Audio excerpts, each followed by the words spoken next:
Assalamu alaikum wa rahmatullahi ta'ala wa barakatuh, mes frères et sœurs. Nous nous retrouvons pour la suite des annulatifs de l'islam, donc le 8e annulatif.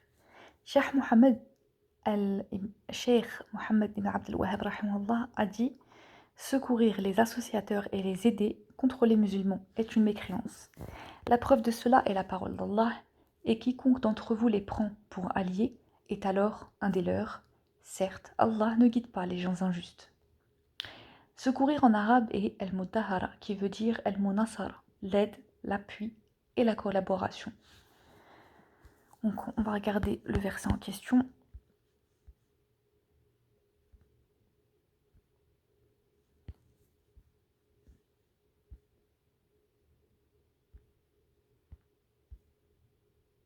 Je ne sais pas où est-ce qu'il est, le verset, où est-ce qu'ils l'ont mis.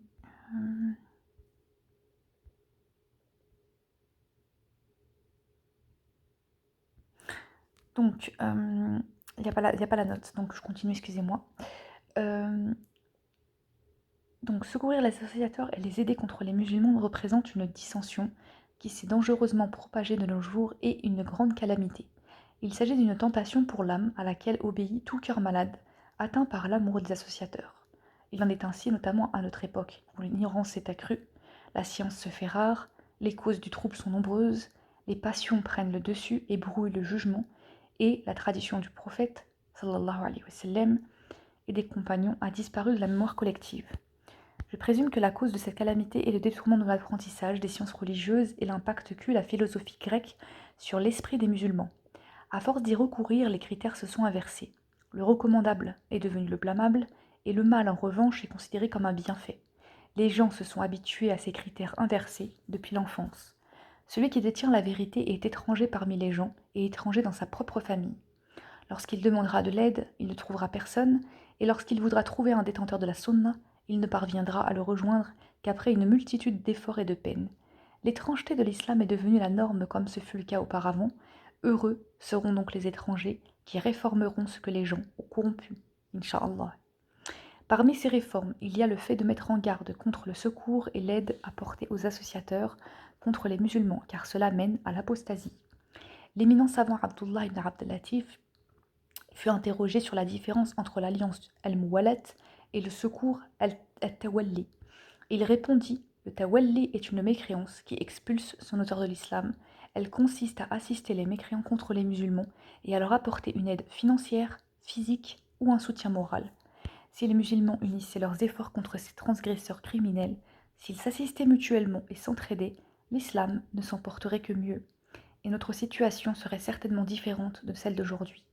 En effet, les mécréants seraient méprisés et obligés de payer la jizya, comme ils s'en acquittaient autrefois vis-à-vis du prophète sallallahu alayhi wa sallam et de ses compagnons radiallahu anhum, en étant humiliés. Sache également que l'assistance des associateurs se fait par tout ce qui est susceptible de les aider et de les renforcer contre les musulmans, que ce soit par le renforcement du nombre de leurs troupes ou l'aide à la préparation matérielle nécessaire à la guerre. La délimitation entre la muwalat et le tawalli a été notamment expliquée par le cheikh Ali al-Khudayr dans une réponse publiée sur le Minbar, site du cheikh al-Maqdisi hafidhahumullah. Il en ressort essentiellement que le tawalli est dans tous les cas une mécréance majeure. Cela englobe à la fois le fait d'aimer les mécréants pour leur mécréance, leur apporter de l'aide et de l'assistance dans leur guerre contre les musulmans, s'allier à eux à travers des coalitions, tahalluf, et enfin s'allier à eux à travers un accord, muwafaqa. Quant à l'alliance al-muwallat, celle-ci se divise en deux. L'alliance majeure, ou autrement appelée alliance absolue ou générale, qui rejoint tout ce qui a été cité dans le cadre du tawalli, et l'alliance mineure ou limitée, qui n'expulse pas son auteur de l'islam. Celle-ci consiste à témoigner de l'amitié ou du respect envers les associateurs, les mettre en avant, les privilégier aux musulmans pour certaines fonctions, etc. Parmi les meilleurs écrits à ce sujet, comme le précise le cheikh Ali al-Khudayr, Dalailun fi hukmi ahli al-ishrak, preuve concernant le statut des adeptes de l'association, rédigé par Sulayman ibn Abdullah ibn Muhammad ibn Abd al-Wahhab, et aussi An-Najjatu wal-Fikak min walati al-Murtadina wa ahli al-Ishraq. Comment se préserver de l'alliance avec les apostats et les associateurs, rédigé par Hamad ibn Atiq. Cheikh Ali al-Khudayr recommande également la lecture du livre du cheikh Nasir al-Fahd intitulé At-Tibyan fi Kufri Man Ana ma'ana al-américaine, exposé de la mécréance de celui qui assiste les Américains. Le 9e allunatif, Cheikh Mohammed ibn Abdel Wahhab rahimahullah a dit: celui qui croit que certaines personnes peuvent sortir du cadre de la législation de Mohammed sallallahu alayhi wa sallam de la même manière qu'Al-Khidr pouvait sortir de la voie de Moussa alayhi salam est mécréant. En effet, cela constitue un démenti de la parole du trio. Telle est ma voie dans toute sa rectitude. Suivez-la. Ne suivez pas les pistes tortueuses qui ne feront que vous éloigner de la voie du Seigneur. Donc là, on va regarder, Inch'Allah, le verset en question. S'ils ont mis une note. Donc, sourate 7, verset 153.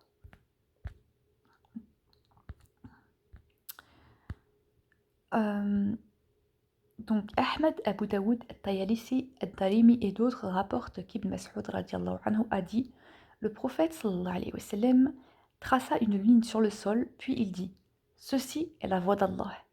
Puis il traça des lignes à droite et à gauche de la première et dit: ceux-ci sont des sentiers, et à chaque sentier se trouve un diable qui appelle à être suivi et à dévier du chemin d'Allah. Et il récita: telle est ma voie dans toute sa rectitude, suivez-la, ne suivez pas les pistes tortueuses qui ne feront que vous éloigner de la voie du Seigneur. Ce hadith est également rapporté par Al-Hakim qui qualifia sa chaîne de transmission d'authentique. Ainsi, celui qui a voulu sortir de la législation révélée à Mohammed sallallahu alayhi wa sallam, ou a cru pouvoir s'en passer, aura rompu le lien qui le lie à l'islam. D'ailleurs, le cheikh Mohammed ibn Abdel Wahhab, dans son livre Fadlul Islam, a intitulé l'un de ses plus importants chapitres l'obligation de se contenter de suivre le livre et la sunna en dehors de toute autre voie.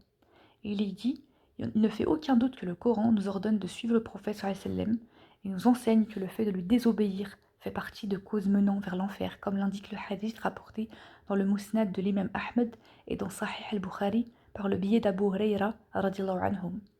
Ce dernier entendit le prophète sallallahu alayhi wa sallam dire: toute ma communauté accédera au paradis en dehors de celui qui s'y refuse. On lui demanda: qui est-ce qui s'y refuse au messager d'Allah? Le prophète sallallahu alayhi wa sallam répondit: celui qui m'obéit accédera au paradis, et celui qui me désobéit s'y sera refusé. Le cheikh rahimahullah a ensuite cité la parole d'Allah: en raison du Coran que nous t'avons révélé, qui explicite toute chose et qui est aussi un guide. Bon, il n'y a pas le début du verset, mais je vais vous donner la note, Inch'Allah.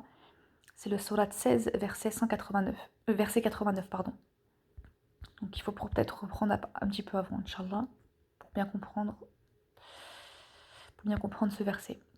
An-Nasa'i et d'autres rapportent qu'un jour le prophète sallallahu alayhi wa sallam vit Omar radiallahu anhu en possession de quelques écrits appartenant aux gens du livre. Il l'interrogea en ces termes: êtes-vous encore perplexe au sujet de la révélation, ô fils de Khattab, par celui qui détient mon âme entre ses mains? J'ai été envoyé avec une guidée pure et éclairée. Si Moussa avait été parmi vous et que vous aviez suivi sa législation et délaissé la mienne, vous vous seriez certainement égaré. Et selon une autre variante du hadith, si Moussa alayhi salam était vivant, il m'aurait certainement suivi. Omar anhu dit alors: j'ai agréé Allah pour Seigneur, l'islam comme religion, et Muhammad en tant que prophète. Sallallahu alayhi wa sallam. Ce hadith est une preuve qu'il n'appartient à personne de sortir du cadre de la législation de Muhammad. Sallallahu alayhi wa sallam. Il en existe de nombreuses preuves encore. Compte tenu du fait que les compagnons radiallahu anhum étaient ceux qui connaissaient le mieux Allah et ceux qui avaient la plus grande foi, ils ne pouvaient envisager autre chose que de suivre son messager, sallallahu alayhi wa sallam, de le respecter et de se soumettre à la lumière qui lui fut révélée. Il en fut ainsi car Allah les a élus pour être les compagnons de son messager. En effet, l'imam Ahmed, Al-Bazar et d'autres rapportent d'après une chaîne de transmission jugée bonne que Abdullah ibn Mas'ud radiallahu anhu a dit: le prophète sallallahu alayhi wa sallam a dit: Allah regarda le cœur des créatures. Il trouva que le cœur de Mohammed était le plus pur d'entre eux. Il l'élit alors et en fit le porteur de la révélation. Puis Allah regarda le cœur des autres créatures et trouva que les cœurs des compagnons de Mohammed étaient les plus purs d'entre eux. Il en fit alors les adjoints de son messager, des combattants et des défenseurs de sa religion. Ainsi, ce que les musulmans auront apprécié est appréciable aux yeux d'Allah, et ce qu'ils auront réprouvé est réprouvable à ses yeux. Allah ordonna à tous les êtres humains d'obéir à son messager, sallallahu alayhi wa sallam. Certains s'y sont pliés et d'autres s'en sont abstenus. Dès lors, la communauté se divisa en deux. A. La communauté réceptive au message, composée de ceux qui ont obéi au prophète sallallahu alayhi wa sallam et ont suivi la lumière qu'il a apportée. B. La communauté réfractaire à qui s'adresse la da'wa, le prêche, composé de ceux qui se sont enorgueillis de son obéissance et sont suivis. Cheikh al-Islam ibn Taymiyyah, rahimahullah, après avoir développé d'autres points plus tôt, poursuit en disant: parmi eux, des personnes qui croient que l'attachement à la législation de l'islam et le respect de ses obligations et interdits n'incombe qu'à celui qui n'a pas encore atteint les degrés de la connaissance ainsi qu'un certain état spirituel. En revanche, celui qui a atteint ce degré-là n'a pas besoin de s'attacher à la législation du prophète sallallahu alayhi wa sallam.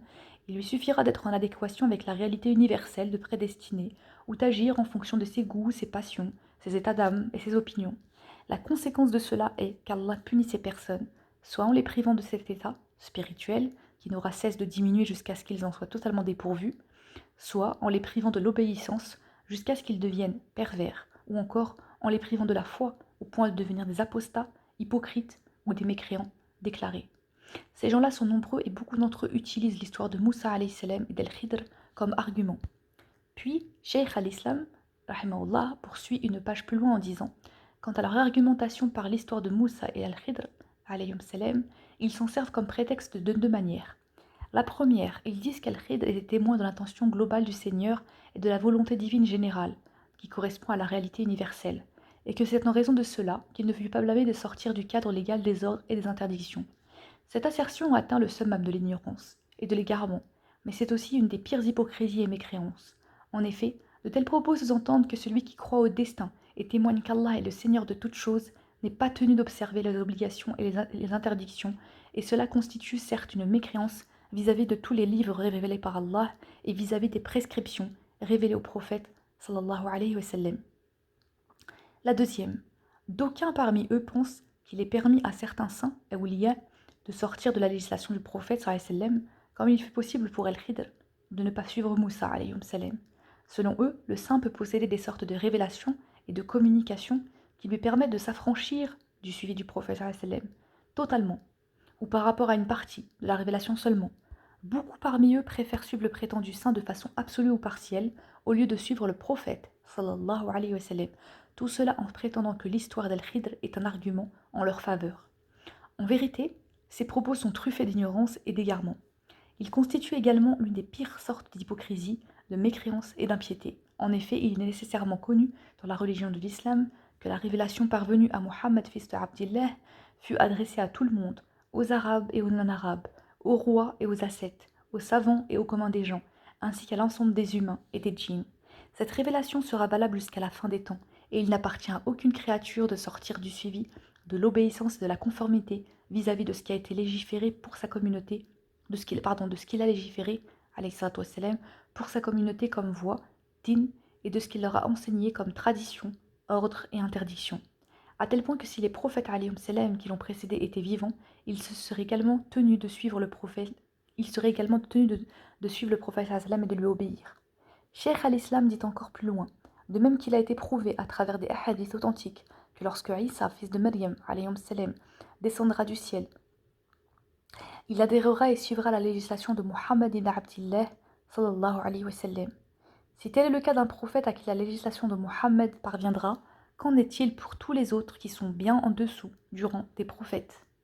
Il fait partie des choses nécessairement connues dans la religion de l'islam qu'il n'est permis à personne à qui la da'wa est parvenue de suivre la législation d'un autre prophète, y compris Isa ou Moussa, alayhi salam.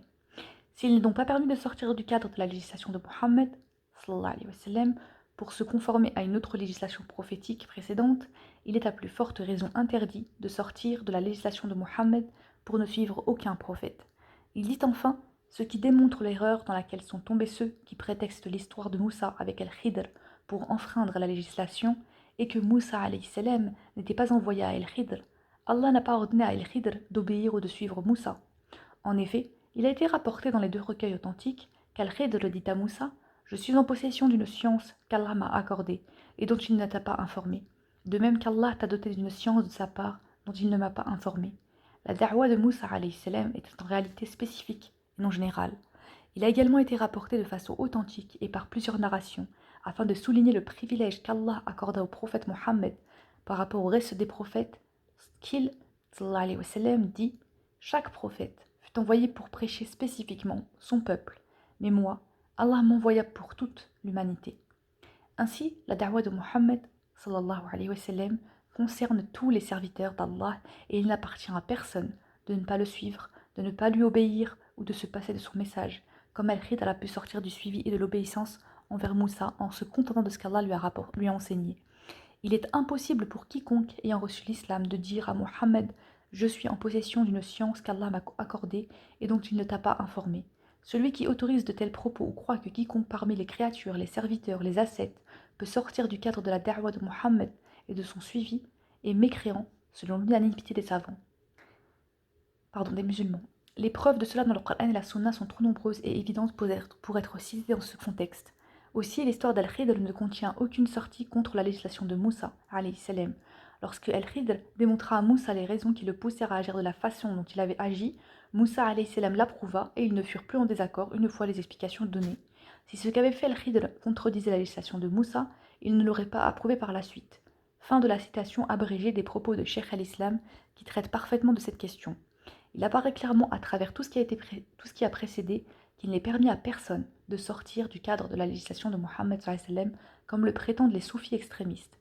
Ces derniers interprètent le mot certitude, el-yaqin, dans la parole du Très-Haut, et adore ton Seigneur jusqu'à ce que te parvienne la certitude, comme étant la science et la connaissance. Ils permettent alors à celui qui, d'après eux, a atteint la science et la connaissance, de sortir de la législation du prophète sallam, annulant ainsi sa responsabilité juridique.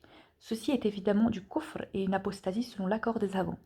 Que sont bénéfiques les vers de l'éminent Ibn al-Qayyim rahimahullah à ce sujet, qu'est-ce donc le kufr si ce n'est l'obstination et le fait d'écarter la parole du prophète en faveur de celle d'un tel? Observe donc attentivement. Il se peut que tu sois inférieur à celui qui a tenu ces propos et prépare-toi alors à la perdition. Si le fait d'écarter ce avec quoi le prophète sallam est venu est du kufr, qu'en est-il du fait de sortir complètement du cadre de sa législation? Et c'est à Allah que nous demandons assistance. Wassalamu alaikum wa rahmatullahi ta'ala wa barakatuh.